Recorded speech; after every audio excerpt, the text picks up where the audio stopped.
Hai, Assalamualaikum warahmatullahi wabarakatuh. Selamat datang di YouTube-nya MPSB Sehat. Seperti biasa di vlog atau di program Health Mom setiap Senin, ya kan? Ini udah Senin keempat kita masuk lagi di Health Mom.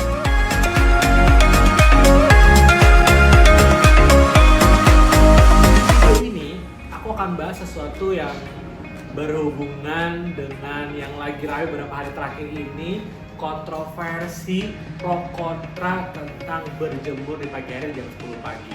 Jadi sebenarnya sejauh apa sih kita butuhin, atau sejauh apa sih yang benarnya dok, jam 10 atau sebelum jam 10, atau mesti gimana sebenarnya berjemur ini? Kita akan bahas lebih detail di video kali ini. Aku akan jelasin dulu kira-kira sebenarnya kenapa kita harus berjemur. Intinya, mami semuanya, ibu-ibu di rumah, kenapa sampai ada rasa berjemur itu bukan hanya karena kita mau ada corona ya. Dan yang paling harus diketahui, poin pertama adalah berjemur di pagi hari bukan untuk menghilangkan virus atau bakteri. Itu poin utamanya. Tetapi dengan berjemur itu adalah untuk membantu kita membentuk vitamin D, karena kita membutuhkan provitamin D dari sinar ultraviolet. Sinar ultraviolet itu ada banyak, ada UVA, ada UVB, dan juga ada UVC. Nah, UVA ini bukan untuk yang kita butuhkan untuk membentukkan vitamin D. Yang kita butuhkan adalah UVB. Si UVA ini panjang gelombangnya emang lebih besar. Itulah kenapa pasti pada saat si matahari sudah terbit, maka UVA sudah muncul. Biasanya di jam 6, jam 30, jam 7, itu sudah ada UVA-nya. UVB punya panjang gelombang yang lebih pendek. Itulah kenapa, sekali lagi itulah kenapa suka banyak yang bilang harus di jam 10. Memang setiap negara, setiap kota akan berdasarkan atau tergantung dari letak geografisnya, itu akan jamnya akan berbeda-beda. Misalnya akan jamnya berbeda pada saat kita di Amerika, pada saat kita di Jerman, kita di Hong Kong, di Bangkok, beda dengan kita di Jakarta ataupun mungkin di Jogja. Rata-rata di Indonesia, karena kita ada di garis khatulistiwa, maka range yang aman untuk dapat sinar matahari itu efektif untuk membentuk vitamin D adalah di sekitar jam 10 sampai jam 4 sore. Ini menjadi satu perdebatan. Ada beberapa jurnal yang bilang 10 sampai 12, ada yang bilang 10 sampai 1, ada yang bilang 10 sampai 4 sore, ada yang bilang 2 sampai 4. Tapi intinya adalah range yang paling tepat kalau untuk efektif untuk kita berjemur untuk dapetin manfaat dari UVB adalah memang di sekitaran jam 10 karena kita di Indonesia. Poin keduanya itu. Poin ketiganya, kita memang tidak perlu berjemur dalam waktu yang terlalu lama. Kita hanya butuh waktu sekitar 10 sampai 15 menit. Untuk orang-orang yang punya kulit yang lebih gelap seperti saya, maka punya waktu yang lebih lama dibandingkan yang punya warna kulit yang lebih terang. Jadi misal nih, kalau yang warna kulitnya terang bisa 5-10 menit, maka yang berkulit gelap bisa sampai 15 menit cukup. Tidak boleh lebih dari 15 menit karena takutnya malah efek yang ditimbulkan dari sinar matahari jadi terlalu berlebihan, maka efeknya jadi nggak bagus ke kulit. Bisa bikin kulit jadi makin gosong, jadi keriput, atau bahkan jadi kanker kulit. Jadi kalau kita mau berjemur, poin pertamanya sekitar jam 10 atau pas di jam 10, 15 menit aja, dan nggak perlu tiap hari. Yang paling cukup, yang paling ideal adalah 1 minggu, kira-kira 2-3 kali sudah cukup. Poin berikutnya lagi nih, kalau akhirnya mau masih bingung, dok tapi dulu waktu kecil tuh biasanya berjemur di 8 pagi, di jam 7 pagi, kenapa sekarang tiba-tiba jam 10? Memang akhirnya beberapa penelitian ada yang membuktikan bahwa ada pergeseran juga nih. Maksudnya apa tuh pergeserannya?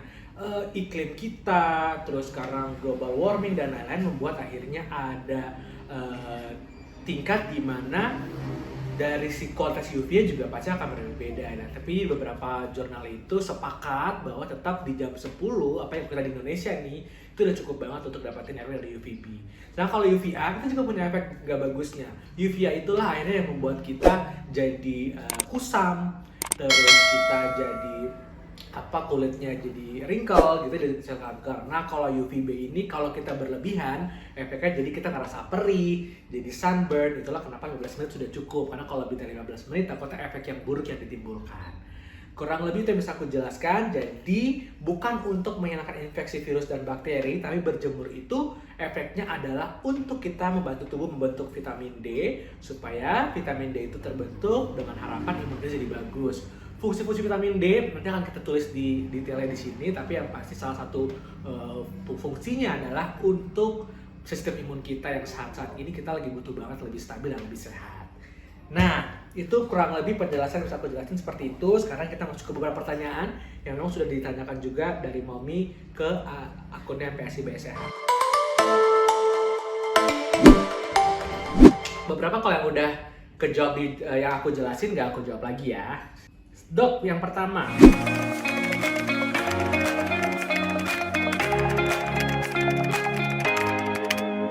Jawab ya, tadi berarti bukan untuk membunuh virus tapi meningkatkan sistem kekebalan tubuh. Yang kedua nih, ada juga yang nanya.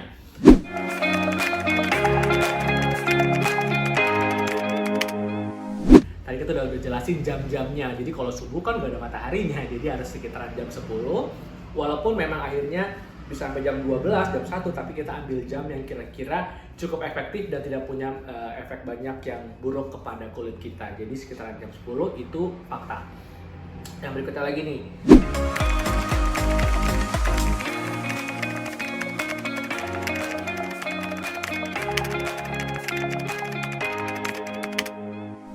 Belum ada penelitiannya, apalagi kalau spesifik untuk corona, dengan menjemur maka coronanya akan hilang. Belum ada penelitian yang membuktikan hal tersebut. Karena khusus untuk virus corona, bahkan dia punya lama waktu menempel pada benda yang berbeda-beda. Misalnya nih, pada logam, pada yang kayu itu bisa 3-4 hari.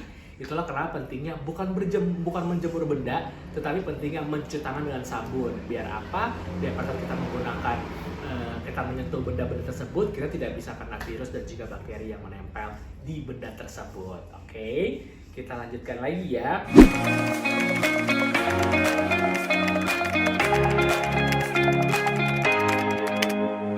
Yang kita fokus adalah berjemur, tapi untuk akhirnya mesti untuk sirkulasi darah, mungkin kita harus butuh lebih bergerak, exercise. Jadi kalau mau efek yang lebih oke, lebih efektif, lebih bagus, maka pada saat berjemur kita bisa sambil bergerak olahraga kecil. Maka biar jadinya metabolismenya bagus, sirkulasinya darahnya bagus, dan juga pembentukan vitamin D untuk imun dan juga untuk fungsi-fungsi lain juga lebih maksimal. Jadi daripada cuma berjemur berdiri aja, bisa sambil olahraga kecil atau gerakan-gerakan kecil yang fun, apa yang kalau dilakukan sama anak-anak di rumah pasti akan menjadi aktivitas yang menyenangkan. Gitu ya. Terus ada lagi beberapa kemarin yang bertanya tentang sunscreen. Gimana cara penggunaan sunscreen pada saat berjemur? Nah, memang akhirnya kalau kita membutuhkan UVB-nya, maka kita harus tidak boleh dilapisin. Misal nggak boleh pakai baju yang tebal, nggak boleh pakai topi. Tapi kan daripada nanti efeknya vitamin D-nya bagus tapi malah gosong, kita bisa ngakalin dengan cara tetap pakai sunscreen di wajah. Udah gitu pakai baju yang tidak tertutup semua. Jadi biar apa? Sinar UVB-nya bisa masuk ke kulit area lain. Kayak misal bagian punggung, bagian tangan, bagian kaki, tapi untuk bagian wajah tetap bisa ditutupin sunscreen atau pakai topi. Jadi sehatnya dapat, kece dapat, cantiknya juga dapat. Gitu ya, kurang lebih itu yang bisa saya jelaskan di video ini tentang berjemur. Semoga cukup bisa menjawab banyak kegelisahan dan juga banyak kegalauan mau jemur, nggak jemur. Bisa share juga video ini ke teman-teman lain, ke WA group biar semua bisa pada belajar. Dan jangan lupa like, komen, dan subscribe videonya MPSI Sehat dan kita bisa bikin video lebih banyak lagi. Nah, buat Mommy dan juga semuanya yang di rumah yang mungkin masih pengen bahas sesuatu topik lain, bisa banget kasih ide ke saya dan juga tim untuk dibahas. Bisa komen di video ini di YouTube atau mungkin bisa juga DM admin untuk nanti kita akan jadikan topik-topik berikutnya.